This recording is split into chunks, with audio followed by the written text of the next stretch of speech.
good morning. I'm Captain Jeremy Holcomb Captain Hunter Norris. with Legendary Marine, and we're here to do a quick tutorial in our trip over to the Blue Angels this Saturday morning. I will be leading the morning crew heading out sharply 7 a.m. from Legendary Marina here at Mid-Bay. Anyone else will be traveling from the Fort Walton Beach area. Be prepared to meet us at the Brooks Bridge Marina somewhere around 7:45 a.m.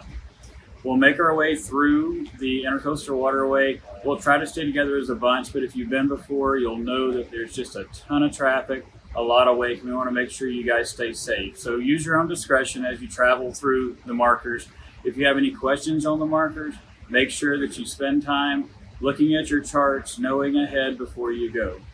Something I should have probably prefaced this with is that we will be having a captain's party / safety event that Friday evening, the night prior to leaving. And we're going to go into this a little bit deeper. We're going to actually walk through those markers and maybe work through some of the things we're going to talk about in this tutorial as well. As you're heading over again through the ICW, remember green's going to be on your Gulf side. That's probably the most important thing you can remember. Green markers are going to be on the Gulf side, and your red markers are going to be over on the landmass side, so to your north essentially. When you make your way over to Pensacola Beach, you'll have Pensacola Beach Bridge in sight, and you will remember these coordinates posted on the screen below. After that, you're going to want to start looking towards Pensacola Beach. You'll see a multicolored hotel. If you want to Google it, it's the Holiday Inn on Pensacola Beach. It's blue and yellow, multicolored. You can't miss it.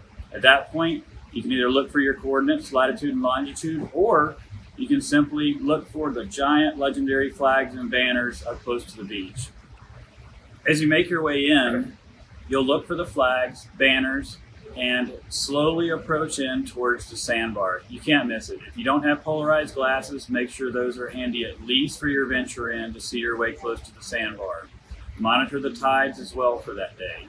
If we're coming in at low tide, just remember, it's going to come up, but it's got to come back down again. We'll talk about that more on Friday night as well. As you come in to tie up to the other boats, you want to minimize your rafting to a maximum of 6 boats. Something you also need to take into consideration is the type of boat you're in. So for example, we're on a hybrid Everglades right now, tied to a larger Chris craft. So our gunnels are off by quite a bit.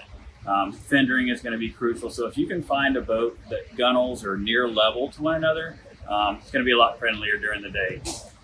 It's pretty much unspoken to run no wake all through that area, but we do see just a ton of chop through the day. A lot of people don't know any better. You've got wave runners running through there, so even a 6-inch variation in chop can cause the boat to go up and down pretty hard. That's why it's so important that you listen to this next part. That's tying up, having the proper equipment to fender, and making sure that your lines are tight. If you're on anchor station, that you do have enough scope out. Captain Hunter's going to talk to you about that here in just a moment. Good afternoon, everybody. We're going to go over some fendering, ground tackle, which is all your windlass, your anchoring system, and your approach to the vessels when you come in. As Jeremy said before, try to tie up to people with the same gunnel height. This is a 23-foot boat that we're simulating tying up to a 35-foot boat. The gunnel heights are a little bit different, so it could make for a little bit more of a tricky tie. But before approaching the vessel, you want to make sure that you have fenders out. Now, this is a 6-inch fender. The recommended for an event like this is 8-inch or bigger. If you do not have those, our parts department here will have them, or West Marine, if we run out, will have those. So pick up fenders and lines. So as you're approaching the vessel, you want to go ahead and make sure you hang your fender over. We always work from the stern forward. We're going to go ahead and tie our fender. Get it nice and tight. Now this is all depending on the sizes of boats that you're tying up to, but we'll go ahead and tie that fender off. Once you get that fender tied off, you're going to make your approach to the vessel. The key is to have your 2 cleats on the stern line up every time. So we would pull ourselves really nice and tight, get this line tight, get the fender squished in there.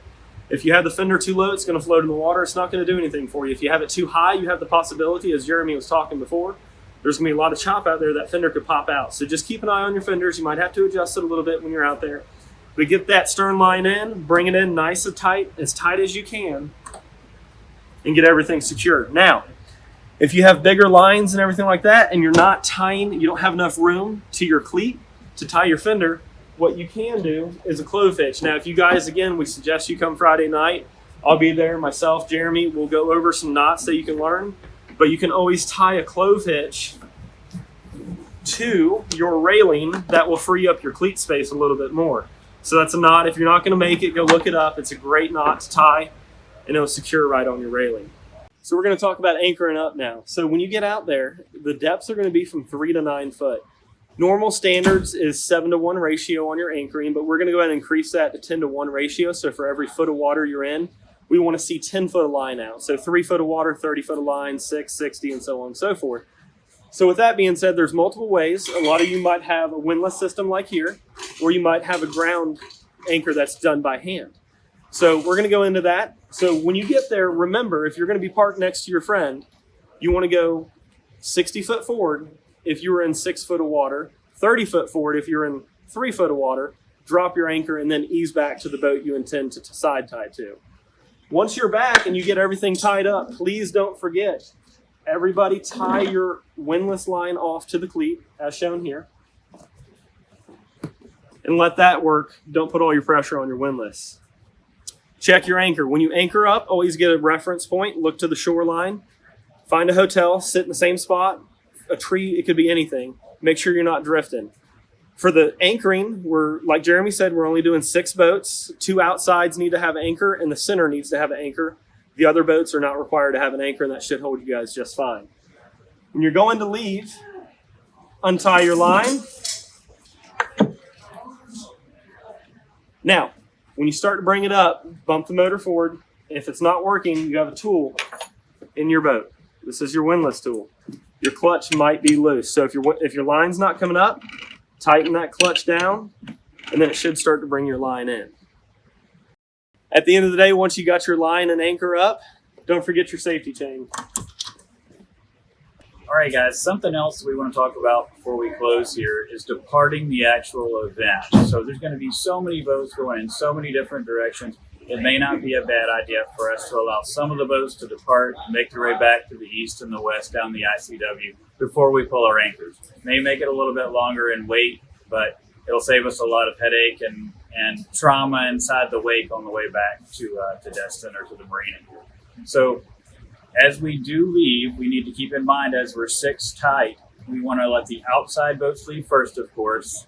Never fail, somebody in the middle needs to leave. We're just going to have to be patient. So maybe consider that ahead of time. The outside boats will untie and depart slowly and safely away from everyone else, get right back in formation.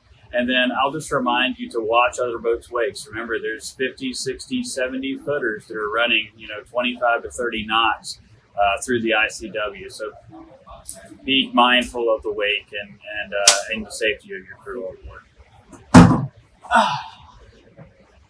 Woo!